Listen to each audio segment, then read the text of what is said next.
Hey guys, it's Caleb at Tekton. In this video, I'll be showing you how to use your Tekton Electronic Torque Wrench. There are 6 buttons here used to navigate through the various modes, menus, and settings. To turn on the wrench, press the power button. The torque wrench has 3 measurement modes: torque, angle, and torque plus angle. To get between the modes, press the menu/mode button right here. The first mode you'll see is the torque mode.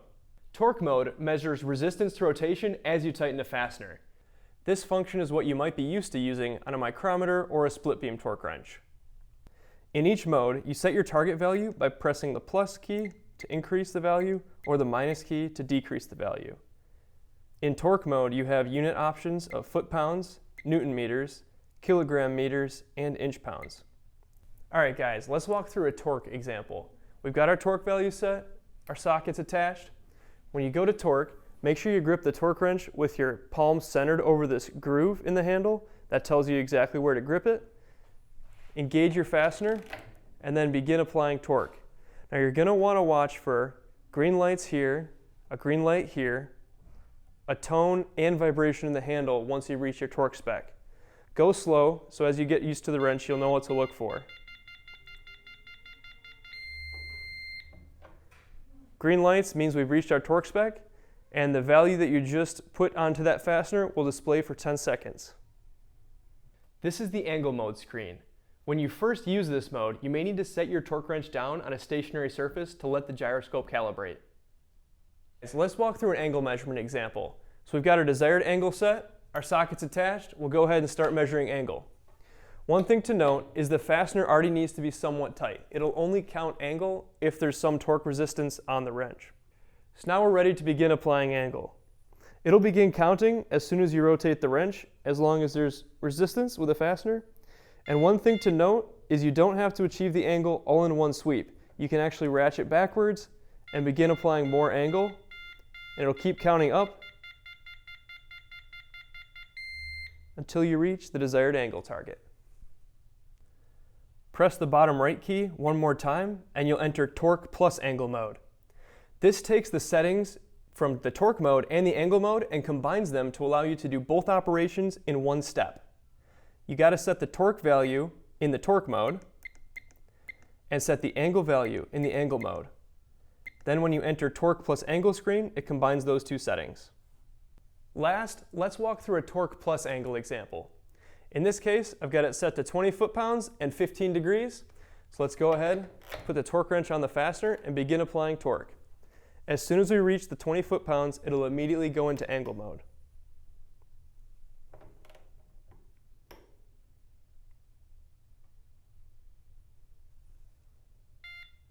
So you can see once the 20 foot-pounds got reached, it went into angle mode, and now I'm ready to begin applying that 15-degree angle. And you can do this in multiple steps. There's 15 degrees, and then you're all set. Now that we've talked about the 3 measurement modes, let's get into more functions and features of these torque wrenches. Starting with presets. These torque wrenches can save up to 10 presets, and you may want to consider using a preset for frequently used torque settings. To save a preset, start with the desired measurement mode selected. You can save a torque preset, angle preset, or torque plus angle. In our case, we'll save a torque preset for 80 foot-pounds. Once it's on that mode, press and hold the preset button in the upper right. And then you can select the position to save your preset in. Anything with square brackets around it is an open slot. So I'm going to save it in preset number 4. Then you can set your number of repetitions. You may want to use, for example, 5 repetitions if you have 5 lug nuts per wheel. And now your preset is saved. To navigate between different presets, press the preset button and it'll scroll between preset 1, 2, 3, etc. Press the escape key to get out of the preset mode and back into your regular torque mode. If you're going to use a torque adapter, service wrench, or a Crowfoot wrench with your torque wrench, then you can set the tool at 90 degrees relative to the handle and you're good to go. You can use the torque wrench as is. But if you're going to use the tool either out in front of the drive tang or like this behind the drive tang, then you're going to need to set a length offset. I'll show you how to do that in the menu here. To set a length offset, go into the menu by pressing and holding the bottom right button. go to the settings, and then scroll down to length offset. Here's where you can set your length offset. You'll need to measure your torque adapter or Crowfoot and figure out how far in front of the drive tang or behind the drive tang that it is, and set that value. Positive values indicate that it's length in front of the drive tang. You can also set negative values, indicating that that's an offset behind the drive tang. Pressing and holding the up and down arrows makes it go faster. Once you have the correct length offset input, press the enter button to confirm, and then press the escape button to get back out to the main screen. You'll notice the screen colors invert, and you have a -2 in this case, indicating that you're in a length offset mode. The first thing you'll need to do is install 3 AA batteries into your torque wrench. They don't come included with the wrench, so you'll need to supply your own. First, unscrew the battery cap at the end of the handle. Note that it's reverse threaded, meaning you have to turn it clockwise to loosen it. Install the batteries with the positive end first into the handle. Then reinstall the battery cap, this time turning it counterclockwise to tighten it.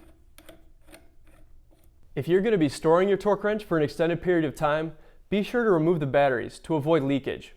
There are slots molded in the lid of the case where you can click the batteries into place for storage.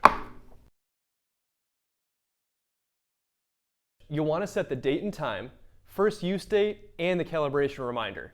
To set the date and time, hold the menu button here to get into the menu, then scroll down to settings. From there, navigate down to date and time, and this is where you can set your date.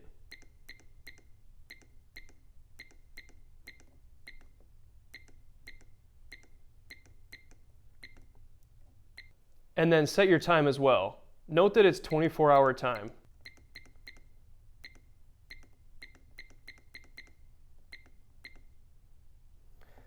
Next, you're going to want to set your first use date. That's the next item down in the menu, and this tells you when you first used the torque wrench.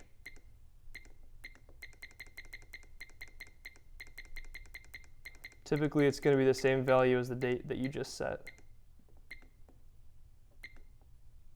Okay, next, set the calibration reminder. This is something we recommend for maintaining accuracy and keep track of your calibration. So for this, you're going to want to back out into information and scroll down to calibration reminder, enter, and then here's where you can set your date, or you can set cycles. So if you want to set a date, go into there, and in this case, I'm going to set something for 1 year out from today, or you can do cycles. So as a default, we have 20,000 cycles in there, but you can set this to whatever you want. So in this case, I have a date and a cycle count reminder. Both are fine. For more information, see your owner's manual. And if you have any questions, you can reach out to us at tekton.com/support.